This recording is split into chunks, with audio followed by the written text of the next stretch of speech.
I would love to stop the bloodshed in the world, but I can't, and I'm going to do anything I can to lessen it. It's why I play TTRPGs, really. As much as I wish I could change the past, all I can do is kind of do what I can to work towards a better future. Reaffirming that journey again by going through that trauma again and learning to get past it again. Let's look at actual history.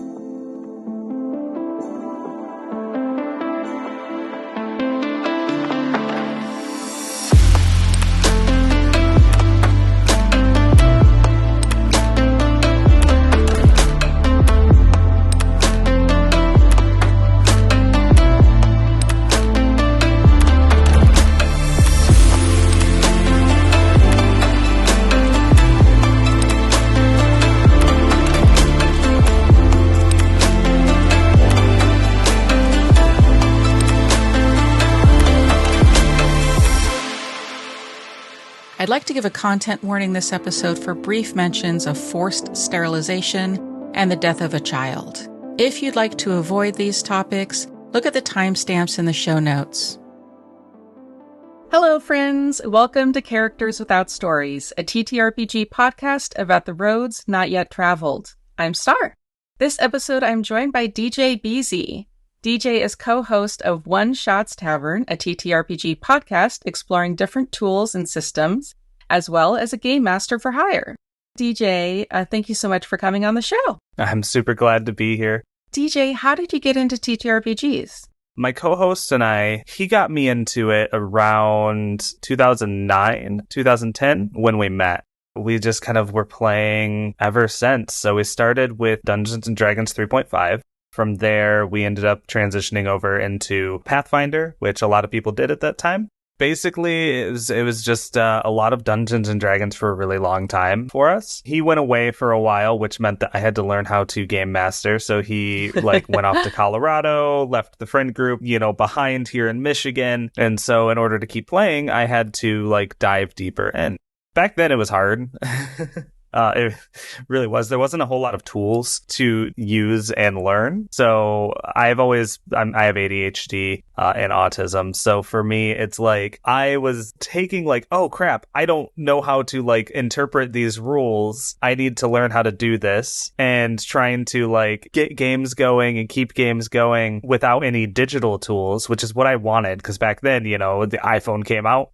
And I was like, oh, there should be an app for that. They told me that there's an app for everything. There was not at the time. And then eventually there was for Pathfinder. It wasn't good, but it was a character sheet, which helped. From there, I fell off for a couple of years while I went to college. And then I did a band life thing for a while, did a bunch of shows and stuff, and then ended up just coming back to tabletop games. And then Andrew came back from his time away, and we started doing weekly games again as a friend group. That lasted up until the panorama, the good old pandemic, COVID-19 in 2020, and into about 2021 when they sold their house and started traveling the country in a RV.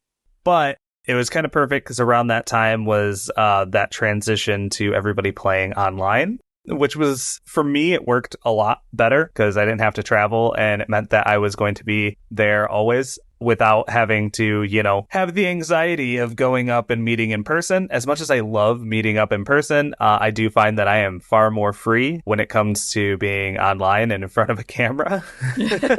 That's surprising, actually. Yeah, I don't know what it is. I like being around people, but 3 people maybe. Whereas online, it's a lot easier for me. I think it was last year, Andrew was like, hey, I'm sick of 5th edition. Let's try Cypher System. It's a game that I've had for a while and I want to learn to play. And so we started a campaign and we all fell in love with it. And so now I just kind of main 2 systems. It's mostly Dungeons and Dragons and Cypher System now. It's been great. I became a game master for hire after I got fired last year from my job due to the mental health stuff mentioned before. And it's been great. I make my own schedule, right? I run about 6, 7, sometimes 8 games a week. varying from Dungeons & Dragons to Cypher System to one-shots of various other systems, if I can get them together. It's been great. Tabletop games truly changed my life for me. I'm mentally healthier, right? Because I don't have the expectations of sitting in an office or a testing laboratory or wherever any of the other jobs that I've worked in the past, where there were these very rigid, strict deadlines and micromanagements and all the things that my brain couldn't handle. And instead, I get to play Dungeons and Dragons and Cypher and all these games for a living. So that's been my journey. We started the podcast for One Shots Tavern in January officially, and so that's been fun too. But yeah, I love tabletop games. I have a question because I know some other pro DMs. I know that it's pretty dominated by D&D. Do you have any trouble getting together Cypher System on... Are you playing on Start Playing? I am on Start Playing games, yes. It is moderately difficult sometimes, depending on the system that you are trying to open up, right? There are going to be mainstays in like super popular games. Dungeons and Dragons, Pathfinder, Call of Cthulhu, really any of the major publisher games are going to have a lot of an easier time to fill a game.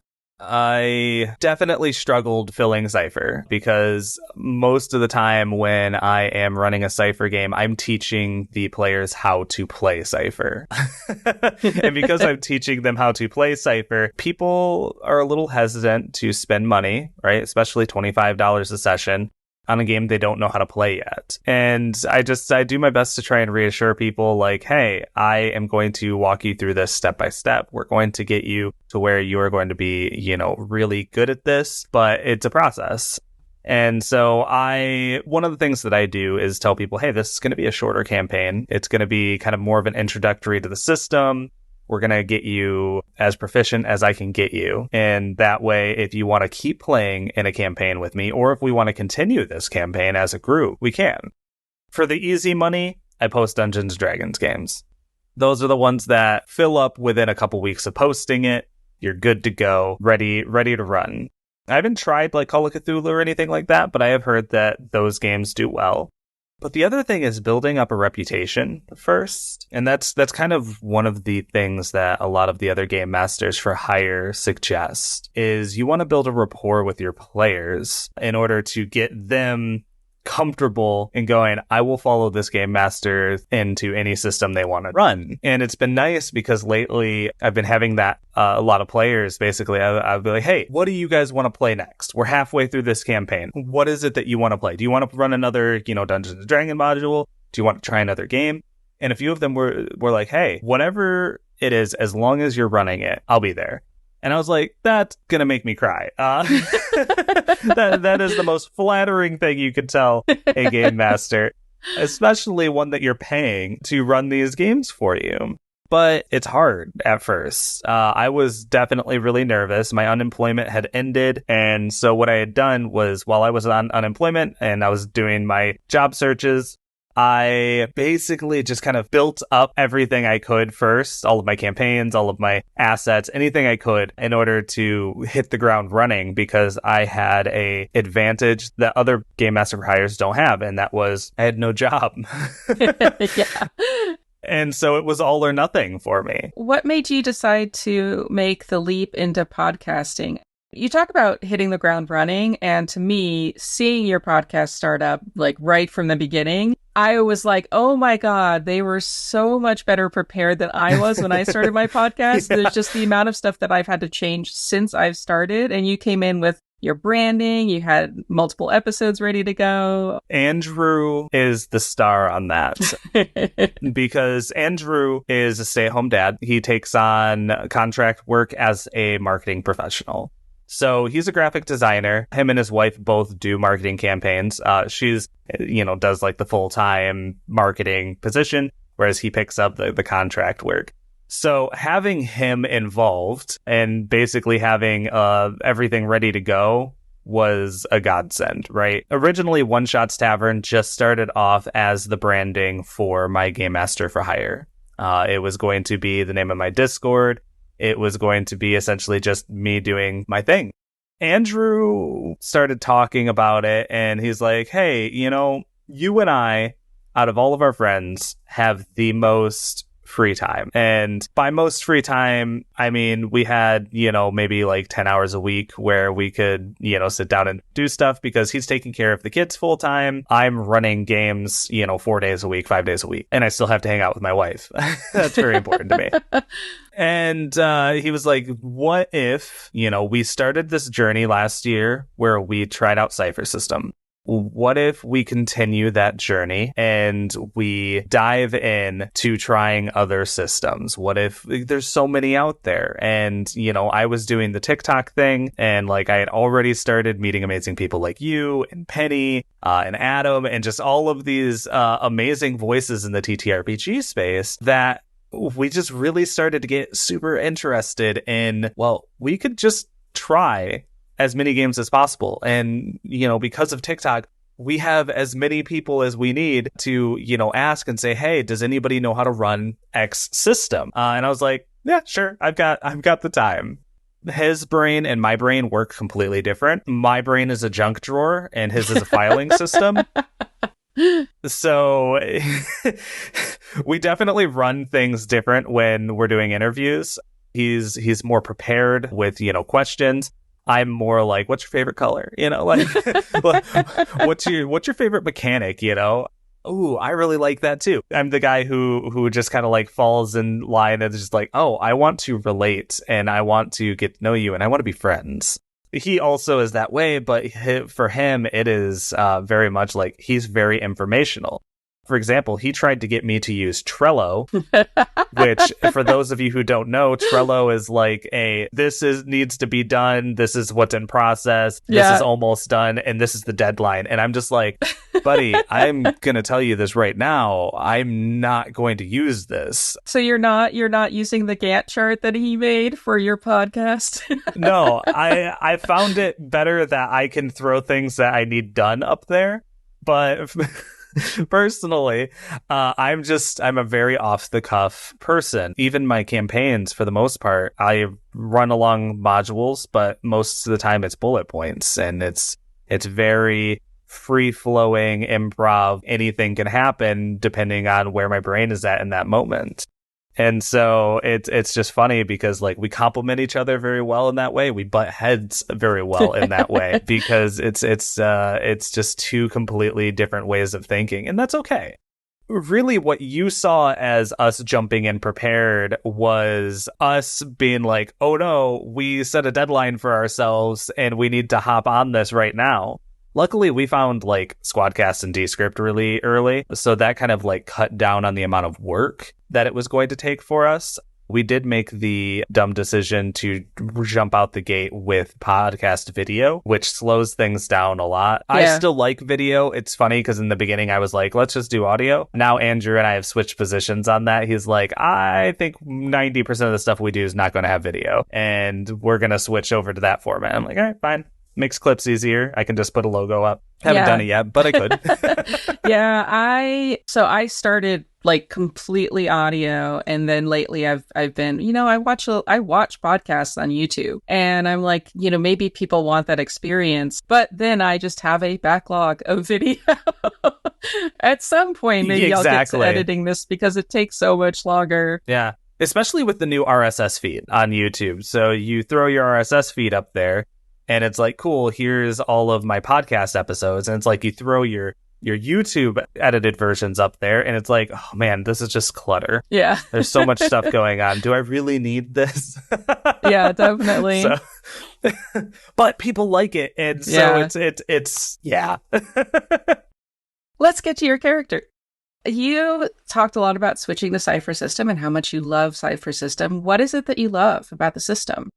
It's funny because you look at the state of TTRPGs and you see like there is the very crunchy, everything is defined side of things like Dungeons and Dragons. There's not as much creative freedom for the players. And then you have something on the other end of that, say a Powered by the Apocalypse game, where the character sheets are much more simplistic and the things that you do are more implied. You kind of flavor them how you want to flavor them, depending on which game you're running. Then you have Cipher System, which I like to imagine as being very firmly in the middle of those two things. It has very nicely laid out rules, of course, but at the same time, every aspect of your character sheet, from your special abilities to the weapons that you're using, skills, all of those can be flavored how you want them to be flavored. I really like that. I believe that it gives a lot of agency to the players to kind of craft their narrative. So that's like part one of why I like it. The next part is, as a game master, often players can run in directions where they shouldn't be, or more so you haven't planned for. Cipher encourages that. It is a much more like theater of the mind oriented system. You might have some like battle board stuff, but that's going to be about it. Whereas with Dungeons and Dragons, it's like if you are hanging out in Waterdeep and you want to go to Baldur's Gate, like that requires a whole lot of reading and like jumping around and be like, oh no, this is, like, what do I do? They decided they wanted to, teleport and go visit somewhere else, or not continue on with the module yet and go do other things. Cipher System very much allows the players to do that, and it doesn't require a ton of extra prep on the Game Master's behalf, because everything is rolled the same way in Cipher. You have a difficulty from 0 to 10, and you multiply that difficulty by 3, and that is going to be the difficulty, the DC, so to say, of the task that you're rolling. So if it's a difficulty 5, you have to roll a 15 or higher. If it's a difficulty 10, that's 30 or higher. And it's like, oh no, you can't do that. That's where the agency comes in, because you have something called effort, you have training. All of these will reduce the difficulty by a whole step, which means 3 points on the die. And so if it was difficulty 10 and you've decided to spend 3 effort and you have training in it, that drops it down from a rolling a 30 or higher down to a difficulty 6, which would be an 18 or higher. Still hard, but it's not impossible. And I really love when my players get excited. I love when I get excited because I'm a player. And it's like, cool, all right, we have this insurmountable task ahead of us. How are we going to do it? For example, say the difficulty of a creature is like, this is a difficulty 8. It's not terrible. Well, you only have to use a little bit of training and effort to reduce it down. But this is a boss, and like they're scary and all of these special abilities and stuff. And you know that if you hit them and you spend as much effort as you can on the damage, which increases your damage, it's like multipliers on your damage, you might be able to take them down in one shot. Or you might incapacitate yourself and totally derail the entire thing. I love that. The other thing is Game Master intrusions are super fun. For those who are listening, a Game Master intrusion is an unexpected complication that just happens. And so it's the main way in which players gain experience points. For example, a gun could jam. Or maybe the hallway collapses. Or maybe all of a sudden a bunch of new soldiers show up and you have to fight them too. Or you kind of get pushed in the correct direction because you've been going the wrong way. All of these things are Game Master intrusions. The players can deny them. They just spend experience instead of receiving experience. Or there's player intrusions. Player intrusions are very similar. They're usually tied to the type of the player. So for example, a warrior might know a guy who just randomly shows up and helps and then, talks for a minute and then leaves.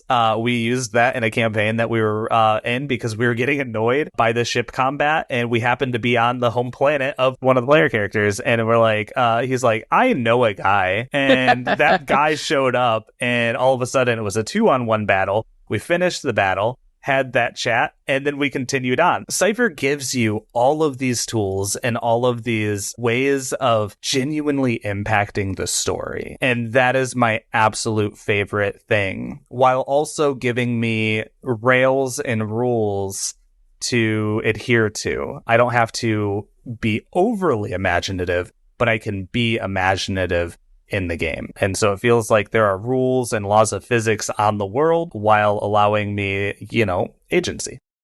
So you're bringing a character for a specific Cipher System game called Old Gods of Appalachia. Yeah. Can you tell my listeners a little bit about this particular game? Absolutely. So it is a partnered IP game. For those of you who haven't, if you really like horror podcasts, Old Gods of Appalachia is a really well-produced horror anthology, light anthology, because there is an overarching story to it, about late 1800s, early 1900s Appalachia. It's cryptids, it's, folklore, it's, a little bit of Irish folklore mixed with a little bit of Native American folklore mixed with a little bit of Black folklore, right? Because that is Appalachia. Appalachia is, you talk about melting pots in, the world, and, the United States is a melting pot. Appalachia, in my opinion, is one of the more very well mixed together melting pots as far as like the folklore and stuff goes. Basically, you have the idea that these primordial spirits or these primordial beings, these godlike entities of magic and haints and all of that existing in Appalachia, because I don't know if you know this, but the Appalachian Mountains are older than trees. Trees did not exist when the Appalachian Mountains were formed. It is essentially a mountain range that is so old that it existed in this primordial time where instead of trees, we had giant mushrooms. And so the idea is that all of these haints and spirits and good things and bad things are rooted in this mountain range. And it's a really kind of fun setting for horror podcasts. And so I don't know if Monty Cook Games approached them or if they approached Monty Cook Games, but the Old Gods of Appalachia role-playing game was born out of it. And so in it, you get to kind of explore it. And so it's kind of like Call of Cthulhu-esque in a way, where it's mostly normal people or lightly magical people going through these horrific events, because they're horrific events. Things like towns burning down and coal fires and, mine collapses and, hauntings and all sorts of dark things. And so I really enjoy this setting because it's like this slight anxiety. You don't know what's happening. It's all a mystery, and it's just fun for me. I personally really like it because for me and my family, we are very Appalachian. We live in Michigan now, but essentially, if you look at my DNA report from Ancestry.com, it says Kentucky and Kentucky, West Virginia, Ohio, Pennsylvania. Basically, what happened was my ancestors, came over from Europe, arrived in the late 1500s. They settled in Kentucky and West Virginia and basically all along the Appalachian Mountains. And that was it. That was just where they decided to stay forever. But that's it's kind of my connection to it is I really like Appalachia and I really like the folklore behind it because my family is what is called Melungeon, which was just mixed race people who, lived in Appalachia. It was, a mix of as many different things as you can imagine, but not the one that they always claim, which is Native American. It was Arab, Black, and mostly Irish. Basically, a bunch of people ran into the mountains and hid and lived there, formed communities. Tell me, DJ, who are you bringing to the table today? Indeed, Everett Nichols. Everett Nichols is a amalgamation of several of my ancestors and more immediate family. Nichols is my mom's side. It is the very Melungeon side of the family. Everett is a coal miner, which many of my ancestors were coal miners in Appalachia. They, was either farming or coal mining, in West Virginia and Kentucky. So for Everett, he is a coal miner. He's not magical. He's just a guy, right? He's a hard worker of mixed race, and he lives in West Virginia. It's just very no nonsense. He wants to protect people. In fact, he is a scrappy protector who defends what matters. That is his cipher system sentence. So essentially the scrappy part is his descriptor, which is partially his personality. The protector is his type, which is closer to akin to like a warrior in other Cypher games. And then defense what matters is basically he's got a lot of special abilities that are going to basically allow him that physical prowess, while really, I mean, let's be honest, physical prowess doesn't matter in the face of spirits and haints. But for him, he's very much wants to defend his town and family. And I like to call upon some of my family history with that and the various, people that we're related to, from the Coles to the Gibsons to the Nichols. That is Everett. He's originally from Kentucky. He left Kentucky for reasons that he doesn't like to talk about and moved up to Pennsylvania after having a stint in West Virginia. And essentially, he doesn't know why, but everywhere he goes, trouble follows. And so he goes from town to town in Appalachia, experiencing one awful thing to another, and then moves on. Let's get a little bit into the way that Cypher system, it's not a class per se, but you mentioned this sentence that you build essentially when you're building a Cypher character, yes. Which personally I love the idea of this. So you have a descriptor, and what was the second one again? Yeah, so descriptor, type, and focus. And so your descriptor is going to be kind of like a simple personality thing, which is going to give you certain skills. It is going to give you the opposite of skills, which is in abilities, things that you are just not good at. For example, Everett is very good at risk assessment, and he's not very good at pleasant social interaction because, he's just hot-tempered. Then his type. So type is kind of like a class. It is, I would say it's the closest approximation to a class in Cypher system. And so that'll give you like a bunch of options for special abilities, from danger sense, which basically is like you are mildly aware at all times. And so like you spend a point and you get to be trained in your initiative. To some of the more physical skills, like he's trained without armor, therefore he's better at speed defense rolls because he's, scrappy. He's dodging out of the way. He's rolling out of the way. And then you have your focus. And what the focus is I don't want to say a subclass, but more of an archetype. There are hundreds of focuses to choose from in Cypher system. All of them are very specific, and it helps you to build the character that you want to build. Defense what matters is going to be very like, I'm courageous. I have an easier time when it comes to not being afraid of things that, normal people would be afraid of. So normal people are courageous, but when you come across a man-shaped deer that has flaming horns and eyes, the average person is still going to run away. So Everett is willing to kind of stand his ground, even though he doesn't understand the supernatural things that are happening around him. I love the focus system in Cypher. There are super insane ones, such as like dances with dark matter, which gives you like wings of like dark matter. Or there is fuses flesh with steel, which basically turns you into a cyborg. It's great. Any type of character you want to build in Cypher system, you can.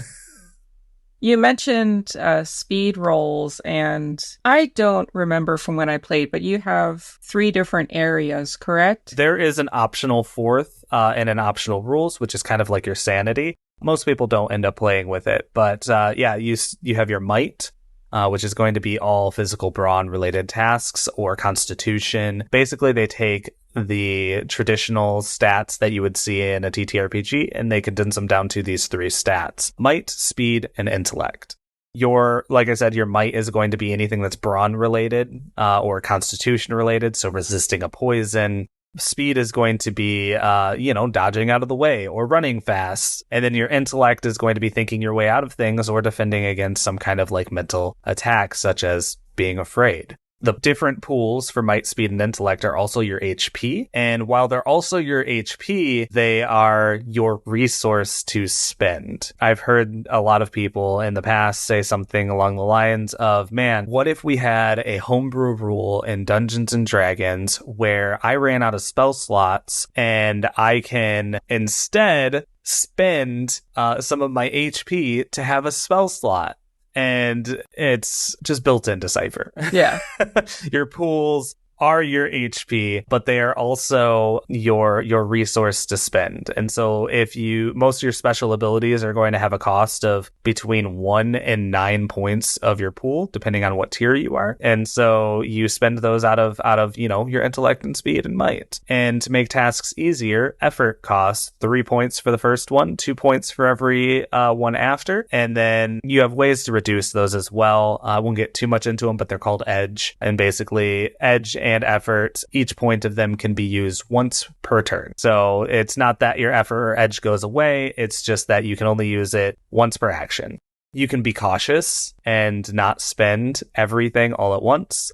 I don't play that way. I will spend every point that I can if I have to, and if it kills me, that's fine, because narratively it is fun and it makes sense to, in this situation, especially in Old Gods of Appalachia, where you're in a party of 2 to 5 people, most likely, that you're pretty closely involved with these people. And so that self-sacrificial, like, you guys run, I've got this, I will hold them back, is fully supported in Cypher system. And I love that. A lot of times when people are playing games that exist in not necessarily a contemporary world, but a modern world, looking, for example, at 19th century, like Call of Cthulhu or Old Gods, which takes place in a previous setting, but we're not necessarily in a high fantasy world where everybody's an elf.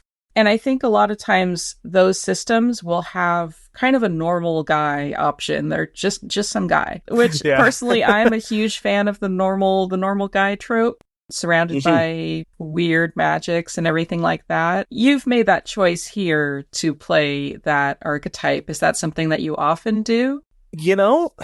I do like the normal guy. I'm not often playing spellcasters in other TTRPGs. If I am, it's typically like a warlock. And a warlock is basically just a normal guy who fell into magic. I'm not ever the wizard or the sorcerer, right? I usually am something like, maybe I'm a rogue. So with Cypher system, thinking about it, all the times that I've played Cypher system, I have yet to try an adept or a speaker. Speakers kind of like, they use word magic, right? They're very convincing, they're very charming, they're like the bard type in Cypher.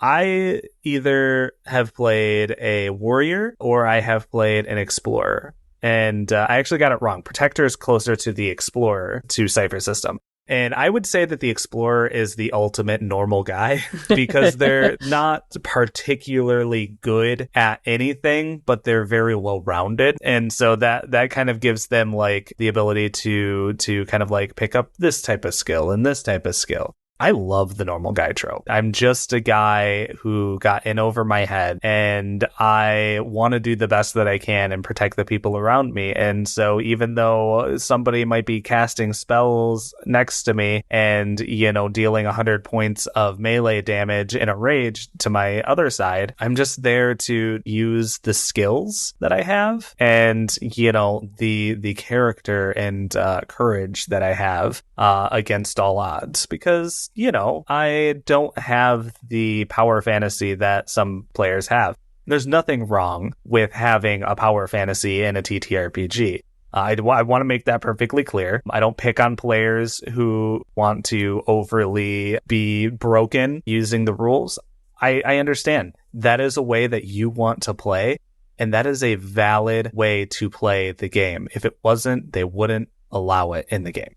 So I personally, though, like to not be optimized and like to be mildly underpowered because I like the challenge of, will I succeed? Maybe. And if I do, it's going to be really cool. And if I don't, it's going to be tragic and it's going to really drive the story forward. That's my play style.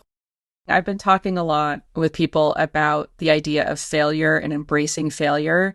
And I like the way that you're relating the idea of being an underpowered character, or, underpowered in quotes, because that means a lot of different things to different people. But being a character that's not necessarily optimized for the highest rate of success. And to me, I also enjoy this trope for the same reasons, because it makes it easier to embrace failure if you're failing more often. Yeah, oh, absolutely. Yeah. Here's the thing, right? Like, I like to imagine when I play these games, it's like the isekai, right? Where it's like you've been pulled into this world and, you know, you don't belong. But for some reason, you're the only one who can save the world, even though for some reason that makes no narrative sense that it's you. Because I think that's closer to a real life story, a real life epic of, you know, I'm just Odysseus, right? I'm just a king on this silly journey to get back home.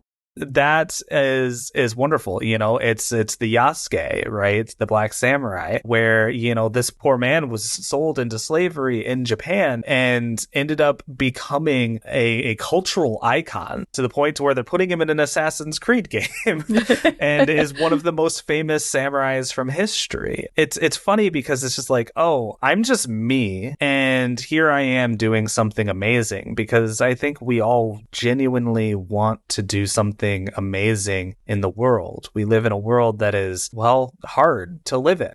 We see terrible things happen all the time, and it's heartbreaking, and you want to be able to do anything and everything you can, recognizing that, like, you know, you only have the tools in which you have. Some people like to jump into that by, you know, I am Omni-Man and I am here to forcibly put everything right, to I am maybe a sketchy guy who, you know, isn't perfectly moral all the time, but even I want to make sure the world keeps spinning, to I'm just normal and I would love to stop the bloodshed in the world, but I can't, and I'm going to do anything I can to lessen it. It's why I play TTRPGs, really. It's to live out the things that I can't change. You know, I mentioned the autism at the beginning of the interview. With that comes like this strong sense of justice that can just, if you let it, feel overwhelming. There's just so much bad going on. And TTRPGs let me live out the ability to make change in ways that I can't, even as like the normal guy.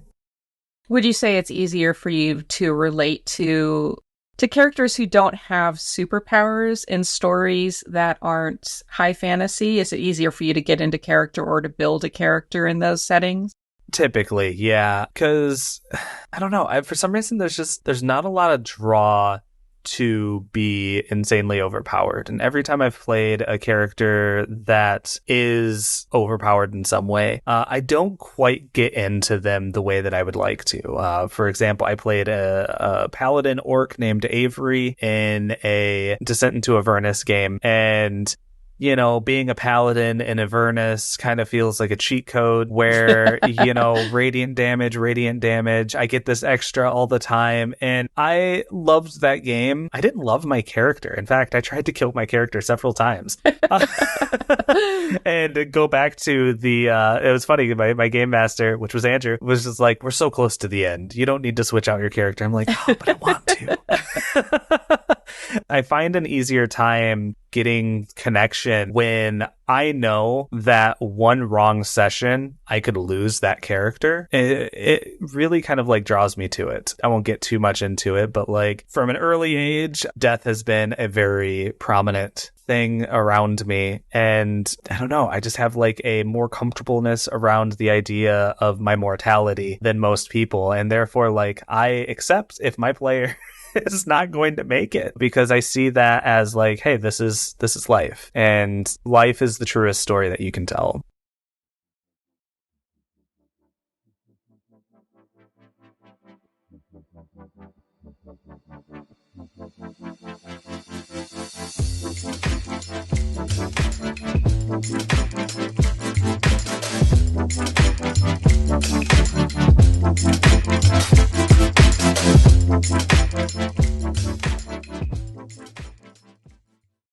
Hello, this is Annabelle Thorne, current head of Thorne Investigations, a paranormal investigations company set up in Edinburgh.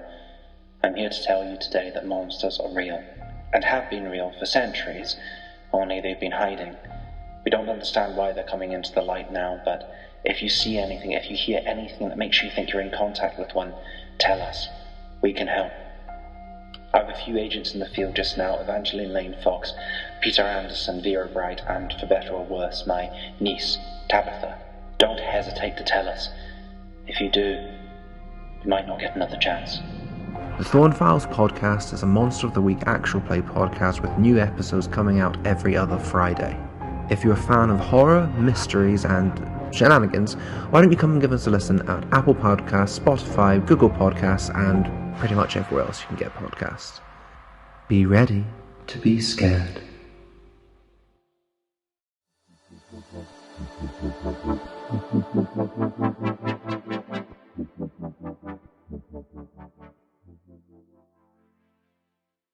Is that something that you've done in the past, is having a character sacrifice themselves, having a character killed, or switching out a character where you've just kind of decided to move on from that character? Intentionally, I guess, or unintentionally in the case of dying. Yeah, so it has been a couple of times. It's actually really funny because I don't know what it is. It does. It happens often for me in games. As a game master, even for my NPCs. For our actual play, The Eye of the Tyrant, I tried to do that with an NPC and they didn't let me. And it's funny because like it gave me that same moment of like, no, this is my character's decision to make. You guys are getting out of here. Instead, it was more along the lines of like grabbing the NPC by the ear and dragging him out of the situation.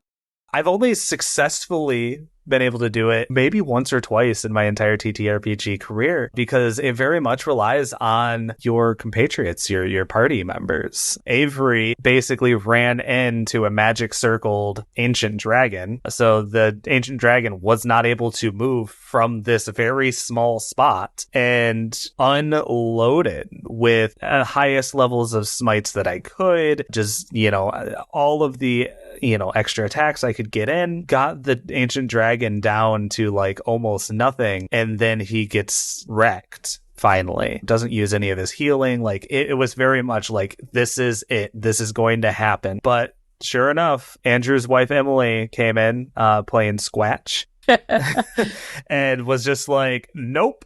And, brought me right back up because, like, even though it was like, well, all my death saving throws are gone. Cool. Let me prepare this next character sheet. They were like, no, we're not done with Avery. And so it's funny because it's at the same time defeating to have self-sacrifice denied as opposed to just letting it happen, which is a very interesting feeling. It's funny because it's not like at one point it is heartbreaking. But at the other point, like, there's also, like, a warmness to it, right?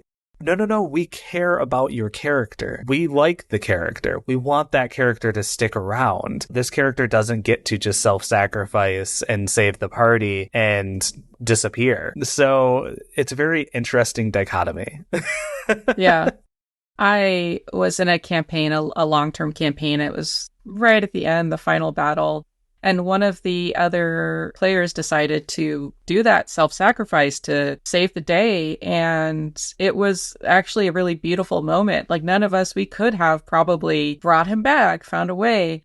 And we decided as a party not to. And instead, he was like, I want this character to die and for this to be the end of his story. Right. And it ended up being, one of my favorite parts of the campaign is like his goodbye, because we went to the underworld or something and talked to him after he died. Yeah. And had this really lovely farewell. But there have been other instances where that opportunity has been taken away from a character and from the player of that character. Yeah. I think systems like D&D make it really difficult to have that kind of narrative sacrifice or that narrative moment because there's so many ways to avoid death. Whereas there are other systems where I'm making this narrative choice and this is what's going to happen. Absolutely. Cypher system is very much along those lines. There are very few ways to cheat death in Cypher system. Pretty sure there's like maybe one. In Cypher system, usually dead is dead. You have a damage track. You have hail, which is healthy, which is like, you have at least a couple points in each of your pools. Then you have impaired, which means that one of your stats is at 0. After that, you have debilitated, which means you have 2 stats that are at 0. And all you can do in a debilitated state is hobble. You don't even get your full movement. It's basically like you are moving away from the action, or you can stay there. And then after you hit 0 in all 3 pools, typically that means that you are dead. In the long-running campaign where I played another character named Cedric, that one I actually grew attached to as a character, so I was taking things like hard to kill and all this stuff. So whereas like I could keep going unimpaired and debilitated. And so I liked that because it allowed me to, it's like, yes, I am at 0 in 2 of my pools. I'm still able to fight. And if I need to, I can fight until the end. And nearly did a couple of times, barely, skin of my teeth. Whereas with like an Old Gods game, if I'm playing Old Gods of the Appalachia, which I'm going to play as a player in Old Gods of Appalachia at some point, I very much want my characters to have that fragility. I don't want to be a tank. I want to be a glass cannon because it makes sense. This is, 1910, right? These are big, powerful spirits. Am I necessarily going to like intentionally sacrifice my character? Well, it depends on the narrative. Everything for me, like if it makes narrative sense, then it's on the table, because I think that is, for me personally, the most important part. My role as a player is how can I push the narrative forward in a way that is satisfying and makes sense for the other players, because even as a player, I'm still in Game Master mode. Talking about that, as a game master, do you think that you build characters differently?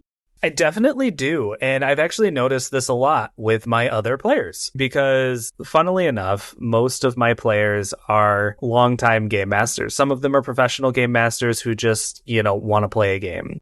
Others are, people who have been forever game masters, and that was just, the role that they were assigned to.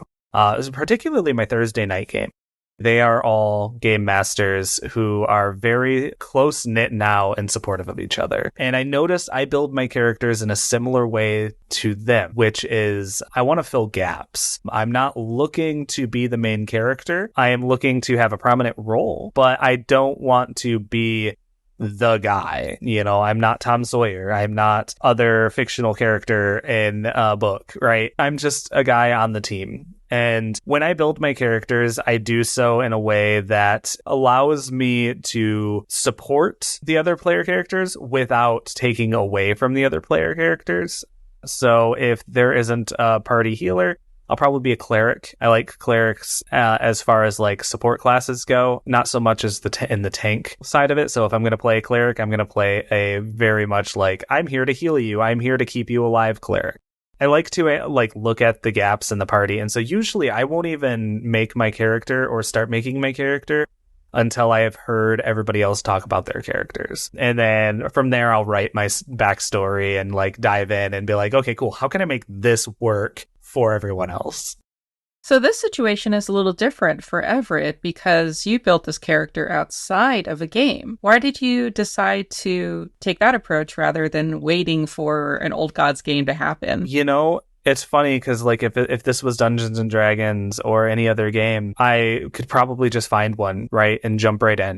But with Old Gods, it was one of those things where it's like, I want to be ready to jump into a campaign if I have the time and somebody asks. But more importantly, because of the historical nature of Old Gods of Appalachia, I find my family history to be very fascinating. And I was just like, who would my great-great-grandfather be? And how would he act? Or my great-grandpa, or even my grandfather, because they had a lot of hardships growing up. And I very much looked at it and went, okay, cool. I still built him as mostly a support character to fill that role, right? He's a protector who defends what matters, but he is more of a martial kind of like support role. And I don't know. I just kind of like was looking at and reading on family history and like reading about all of my, my great grandfather. I was reading about some of the horrible things that the reason why my great grandparents moved to Michigan. There was a man named Dr. Plecker who was driving all around Appalachia and that area. And he was sterilizing people like my great-grandpa. And it was because they were mixed race. My grandpa's half-black, Melungeon. His father and mother were also both half-black, Melungeon. And, there are family lines in my family tree that ended in the early 1900s. Because of Dr. Plecker, where he did a lot of things such as prevented family members of mine from being able to be enrolled in the census because he didn't want them to have representation, to going around and then basically like, I'm here to do doctor stuff and sterilizing. And so a lot of people in my family and other families from Appalachia who, lived in Appalachia since like mid 16 to late 1600s, all of a sudden in the early 1900s had to start fleeing everywhere. And they came to Michigan. Everett is very much a kind of an homage to those people and kind of like a respect to that side of my family. I'm very white. I may be part black, I may be part Arab, but like if you look at me and you hear me, and you're going to just assume that I'm white. And so like I would never claim to be, something else, but I am still very proud of my grandpa, right? I'm very proud of my grandpa's family and their history. And so Everett's a love letter to that side of my family, very much so. And I think that's why he exists. Is Everett Melungeon? Yes, he is. And essentially, when I look at Everett, I look at my grandpa. And so, like, my grandpa was very dark-skinned. His hair was not the same texture as mine, but, like, there was still features that, you look at us and you can go, oh, I actually see the resemblance between the two of you. Yeah, Everett is definitely very much Melungeon. I think it's a very interesting hidden bit of history that is fascinating. You have some things in your family history that I think if I was looking back, I would think how I wish that I could have gone back there and protected them from those things that happened. And here you are creating a character who is a protector. It's anybody who looks back at a traumatic family history, you are always feeling the effects of it, whether you realize it or not. My family came to this country poor. They were mostly Irish, Scottish, English mixed in there. And some of my ancestors were free black men who came to the United States of their own volition. Some of them were not. And they all just kind of found themselves in the same area and, became a community. And I look at it and I look at everyone on my mom's side of the family and I kind of just draw that correlation and that history of like, oh man, all of these terrible things that happened to them really is heavily felt in our income level, in our education level. My mom never finished 7th grade. It's funny because out of the 7 children my grandfather had with my grandma, only one of them came out looking like him. And he was an identical twin with the whitest brother that you can imagine. And so like my Uncle Roy had to grow up as a black man in the country with a identical twin brother who was not a black man. I look at all of that side of the family and I realize I'm like, oh, okay, things make sense here because you look at any of the wealth that the family had accumulated and then lost, right? Because that happened several times throughout history in the United States. And it's like, then, yep, it makes sense as to why like 2 of my 7 aunts and uncles actually graduated from high school. One of them went to college. It's just like, man, you really wish you could do something about it. Obviously there is nothing you can do, but you wish that you could make it better and, break off the familial curses that the world has laid upon you. It comes down to, honestly, a lot of me as a white person going, oh, there is a structure of white supremacy in and around my life and in the system that I am living in, that the only thing I can do about is speak out against and educate about because I can see it in my own life. And while I have the privilege right? As somebody who, you can look at and go, oh yeah, it's that white guy DJ, I have that privilege that my grandfather did not and his family did not have. And so it's very much like, as much as I wish I could change the past, all I can do is kind of do what I can to work towards a better future. And even then, it's so overwhelming and you still feel so small in the grand scheme of things, right? Because, my Uncle Roy, he ended up moving back to Kentucky. He did not have a good life, and my grandpa Roy, he did his best. He was an electrician. He took care of these 7 children and he did everything he could for them. It's a very interesting perspective that I think that most people of my skin color are not experiencing in their lives. Instead, it's more of like, I hear about these things. I see them in history. They can't really tie it back to their own current present. And for me, I look at it, I go, oh wow, it's there. And I still don't understand it all because I don't experience that side of it. To Everett, he defends what matters. What matters to Everett? Family, community, people. People are the main thing that matters. Money in life only matters as much as keeping you fed, right? Property does not matter.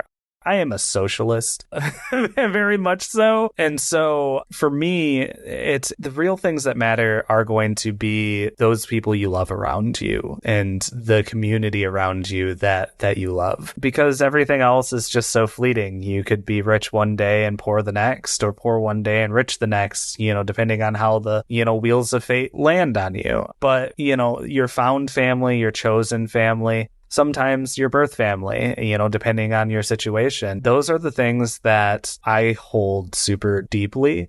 I was talking to my wife about it when we bought the house here, that I could sit down and just watch TV with her every single day and be completely content and happy. We don't have to go anywhere. As long as we are together, that's what brings me the most joy and happiness. It's where I find my contentment. Everything else is a bonus that can happen.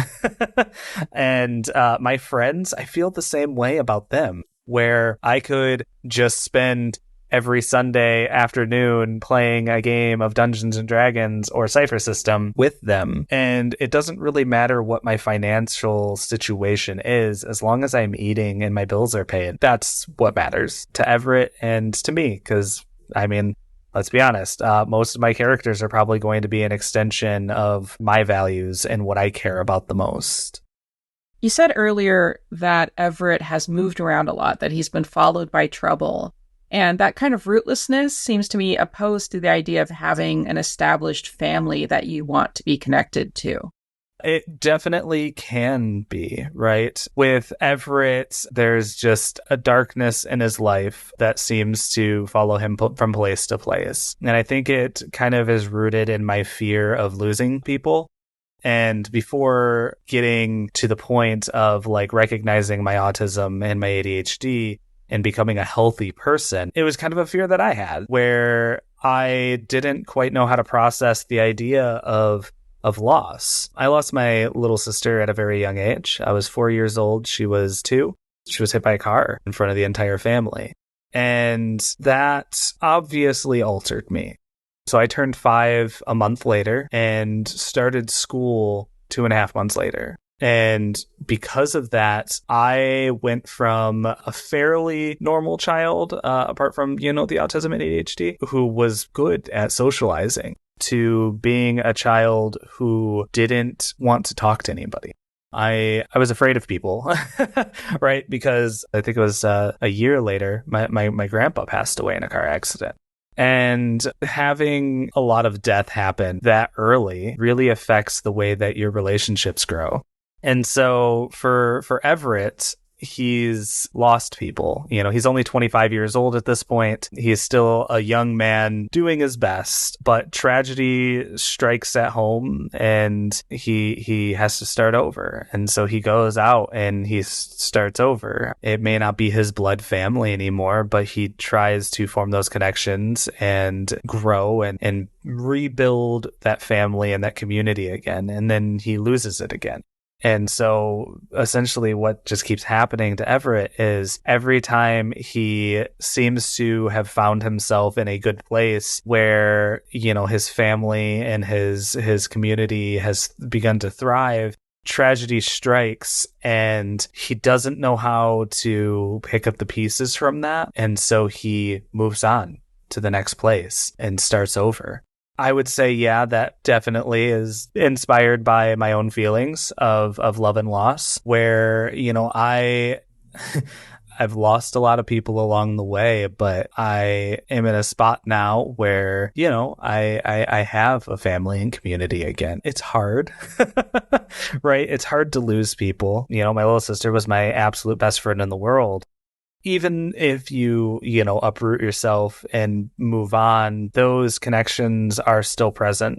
They're very much still a part of you. That love doesn't go away. Even though Everett has picked up and moved on, right? And I've picked up and moved on, I'm still very much affected by those people. Everett is still very much affected by those people. It's not abandoning them. It's not running from them. It's more so realizing that maybe it is easier to heal for some people by starting over or having a new chance to try again. How detailed have you gotten into Everett's backstory? For example, do you have these specific instances of loss already planned out, or is it more of a general idea? The first instance of loss is the thing that Everett has. And so for Everett, the town in which he was born and raised, it was a coal mine fire. It spread to the town and he lost everything and everyone. As far as the subsequent tragedies, it could be something as small as he lost somebody, one person. And when you don't know how to deal with loss and you kind of run into that situation of, I lost everything before, and then you run into another situation of heartbreak, sometimes you just want to move on and try again. It's one of those situations where it's I personally ran through, some instances where I lost people, and then I would move on and try not to become close to people. But that never works. You always inevitably become close to someone else. And then if you lose them again, or you lose that person, it just becomes a scar layer, right? It becomes a bit of trauma over the heart, where eventually that scar tissue seems to be the entire thing. And it takes a lot of work and a lot less running to process that and to heal from that and to be able to open up fully. And the happy ending to that story is I did it, right? I processed, I got healthier, I learned. And I think Everett is still in that process because I put him at the age of 25 because I hadn't quite gotten there yet at 25. I was around 27, 28 years old when I met my wife. And thank goodness I had healed by then. Because, it's terrifying to think of what would have happened if I met my wife and I hadn't. I was learning slowly about myself, and I think Everett is learning slowly about himself with each of these tragic events. Nothing supernatural has happened to him yet. It's wherever he finds himself in that campaign and, being a bit closed off, but not too closed off, because I think that's a terrible trope where you just refuse to interact. Yeah, instead being a little standoffish while being friendly. I think that's the part that a lot of people get wrong when they try to play a character like that, is they are completely closed off and confrontational. Whereas I don't think hurt people really often act like that. It's more so in here, right in their heart, where they have put up the wall that, hey, I don't want you to get too close. That doesn't mean I don't care about you and that I don't want to care, that I don't want to protect you. It's more so, I don't know how I'm going to react if you're not there anymore. It's a learning process. It's a grieving process. It's all of these things where eventually you become whole. You become better, and you're able to look at someone and realize, oh, I do care. And that's important. Very much so. I'd say that's kind of my motivation on it, is going through that journey again, reaffirming that journey again by going through that trauma again and learning to get past it again. Yeah. So you mentioned that Everett very much shares your values. And, we've talked a lot about protecting people you love, going through that personal trauma and coming out the other side. Are there values that Everett shares with you in terms of maybe political values or morals? Oh, absolutely. So Everett is a union man through and through. I grew up in a very union family. My dad is a UAW, a Ford worker, and I'm a very strong believer in social organizing. And because of that, most of my characters are, and most of my campaigns are.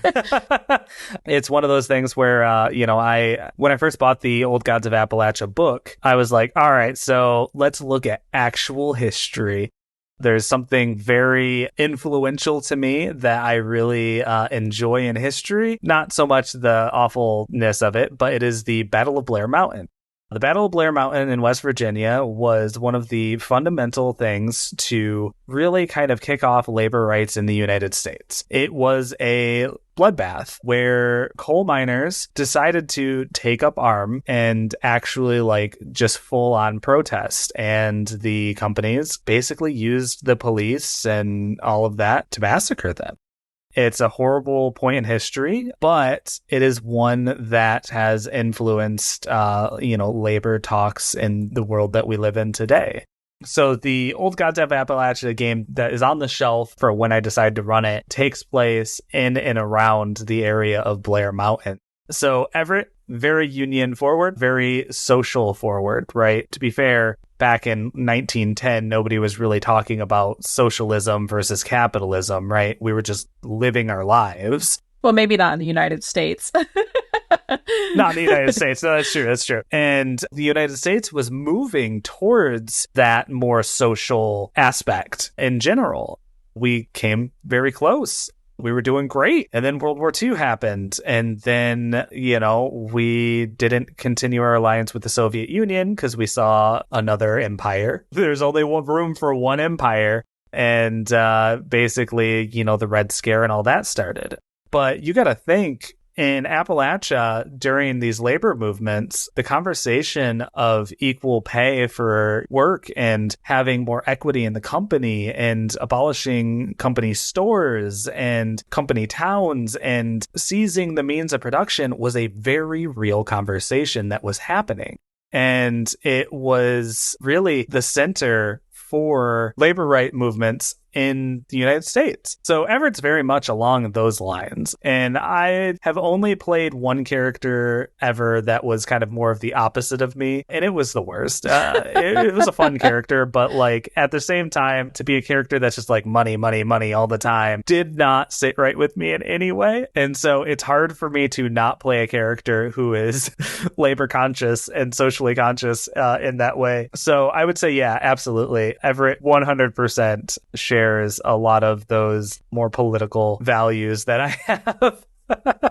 I will say that when I played Old Gods, the only time I've ever played it, I also love the labor history of Appalachia, the coal mining. Yeah. I'm a big fan of movies like Matewan, for example. So when I made a character in Old Gods, I made a union organizer. I have to do this. It's great. Yeah. And I love that it's so easy to make a character like that in Old Gods. At my previous job, the one that I got fired for, fired at, not for, but people kind of called me a one-man union because I would have these one-on-one talks with my supervisor, with my boss, and with the president where, they would pull us every now and then. They'd be like, all right, let's have a chit-chat, let's talk. And it was never me talking about me other than me wanting to work earlier in the day and go home earlier. it was always like, listen, I make more money than some of my coworkers doing the same job. I don't like that. And just because, this person's 19 and this person's 21, just because in your mind they're children, right? They're not children. They're just not. And I would very much spend my hour, sometimes every week, begging to, hey, $14 hour is not enough for what we're doing. And so it was just me very much just every week, no. Hey, listen, I don't think you realize they're not telling you the things that they want to tell you in their one-on-one meetings with you. They're not telling you about the financial anxiety. They're telling me about the financial anxiety. And it worked. All of them were making around $17 an hour by the time I was fired. I wasn't fired for helping them. I was fired because I had a meltdown. But, I'm proud of that because they deserved it, right? And I wanted to see them thriving, and now they're thriving. And now people who get hired in that position start out thriving. I think that's super, super important, not only to keep your employees happy and, fed, but to make them genuinely want to be there, right? You treat your employees correctly, you give them the benefits they need, you pay them fully, and you're not overloading them, then you're doing something right. But if you're like, well, I don't know if there's room in the budget for that, and we need you to go above and beyond, you're just exhausting people and causing turnover. So my whole thing is I will advocate for anyone and everyone that I can to make sure their lives are better, because I'm not super worried about my own. I'm happy. To me, I think one of the benefits of organizing a union or organizing your workplace in that kind of way is that feeling you can have of having agency over your work, which is such an important part of most of our lives, is having that kind of control. And non-unionized workplaces often feeling like you don't have any say in what happens at the company. And so I think besides obviously the financial benefits or the benefits on your benefits, there is that benefit of feeling that kind of pride in coming together. Coming back to TTRPGs, with TTRPGs is that we have agency to change the story. We have agency within our stories. And I think especially in a game like Cypher System, the players have some agency with player intrusions, for example. Do you find that connection? Absolutely. Whether it's in our jobs or in our personal lives or in our entertainment with TTRPGs, we want to feel like our choices matter. We want to feel like that we own a bit of it. And with Cypher System, you do. You are telling the story, right? You have player intrusions. You get to influence the direction in which things are going, right? You are essentially a co-game master. Everybody wants to love their job, right? And it's not something that we often get to have in our lives, is to love the work that we're doing. Often we start off loving it when we get into it, and then it falls apart because all of a sudden we are going as far above and beyond as we possibly can, and we're just fight.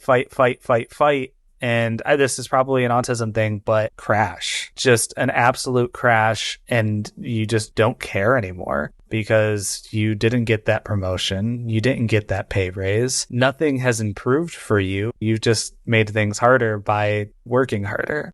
And I think the escape in TTRPGs, where it's like, I made a decision and it affected the entire world, is very cathartic for a lot of us, because we want more control in our day-to-day lives. We don't want to control every aspect of our lives. Nobody does. Well, that's not true. I shouldn't say nobody, because there are those people out there. But we don't want to control every aspect of our lives. We just want to make a difference, and we want to be happy doing it. TTRPGs lets me have that feeling every time I play, whether I'm a game master or I'm a player. And I think it's interesting because if you look at players of TTRPGs and game masters of TTRPGs, you find a lot of common ground as far as like some of the personal values we all hold. You know, it's 100% a bit of a spectrum, but like we can find that common ground a lot easier than I think a lot of other hobbies can. And I find that the more you play TTRPGs, the more your values start to kind of change and shift a bit because you are in this community setting where you're working together, not as an individual, but as a group accomplishing a task together as equals. And in those situations, we truly, as people, I think, excel.